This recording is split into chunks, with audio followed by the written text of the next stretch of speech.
Assalamualaikum warahmatullahi wabarakatuh. Perkenalkan, nama saya Muhammad Dairul Fadilah dari kelas D31B Stikas Muhammadiyah, ingin menjelaskan materi tentang analisis kation dan anion.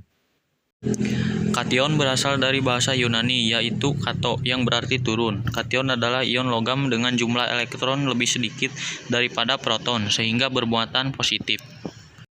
Selanjutnya anion. Anion adalah ion yang bermuatan negatif. Ion ini terjadi karena atom netral menerima elektron. Peristiwa ini menyebabkan jumlah elektron lebih banyak daripada jumlah proton sehingga bermuatan negatif.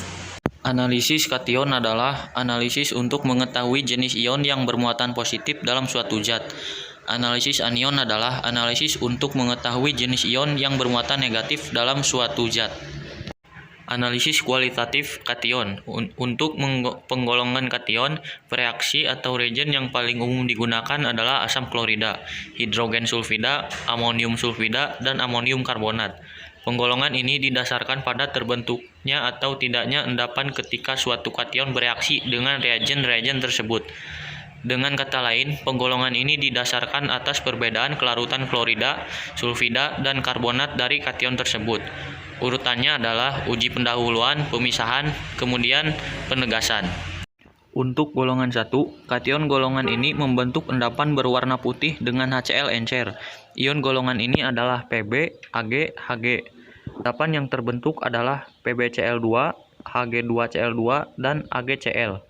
Selanjutnya yaitu golongan 2. Kation golongan ini tidak bereaksi dengan HCl, tetapi dapat membentuk endapan dengan H2S dalam suasana asam mineral encer. Reagen yang digunakan untuk kation golongan ini adalah H2S. Ion golongan ini adalah Hg, Bi, Cu, Cd, As, Sb, dan Sn. Kation golongan 3. Kation golongan ini tidak bereaksi dengan HCl encer ataupun dengan H2S dalam suasana asam mineral encer. Namun, ketika kation ini membentuk endapan dengan amonium sulfida dalam suasana netral atau amoniakal, kation golongan ini adalah Cu, Fe, Al, Cr, Co, Mn, Zn sebagai logam membentuk endapan dengan sulfida. Warna endapan yang dihasilkan berbeda-beda. Golongan 4. Kation golongan ini tidak bereaksi dengan reagen untuk golongan 1, 2, dan 3. Tetapi dapat membentuk endapan berwarna putih dengan amonium karbonat dengan adanya amonium klorida dalam suasana netral atau sedikit asam. Kation golongan 4 adalah Ca, Sr, dan Br. Endapan karbonat yang terbentuk adalah Ca3CO3, SrCO3, dan BaCO3 berwarna putih. Golongan 5. Kation golongan 5 adalah Mg, Na, K, NH4+, Li, dan H. Kation golongan ini tidak bereaksi dengan reagen-reagen sebelumnya, yaitu HCl, H2S, NH4S, atau dengan NH4CO3. Tidak ada reagen umum untuk kation golongan ini. Reaksi-reaksi khusus atau uji nyala dapat dipakai untuk mengidentifikasi kation golongan ini. Selanjutnya, analisis kualitatif anion. Pada analisis kualitatif anion, tidak terdapat suatu sistem tertentu seperti pada analisis kualitatif kation. Urutannya adalah uji pendahuluan, pemisahan, lalu penegasan. Akan tetapi, dalam bentuk sederhana, analisis anion dapat dilakukan dengan penggolongan sebagai berikut. Yang pertama, anion yang menghasilkan gas dengan HCl encer atau H2SO4 encer, yaitu karbonat, bikarbonat, sulfid, tiosulfat, sulfida, nitrogen dioksida, asam hipoklorit, sianida, dan sianinat. Gas CO2 yang berasal dari karbonat dan bikarbonat dapat dikenali dengan air barit atau air kapur. Gas H2S yang terbentuk dapat mewarnai kertas Pb asetat. Gas SO2 dari sulfid atau tiosulfid dikenali dengan kertas K bikromet plus H2SO4. Gas NO2 dikenal dari warna coklat dan baunya.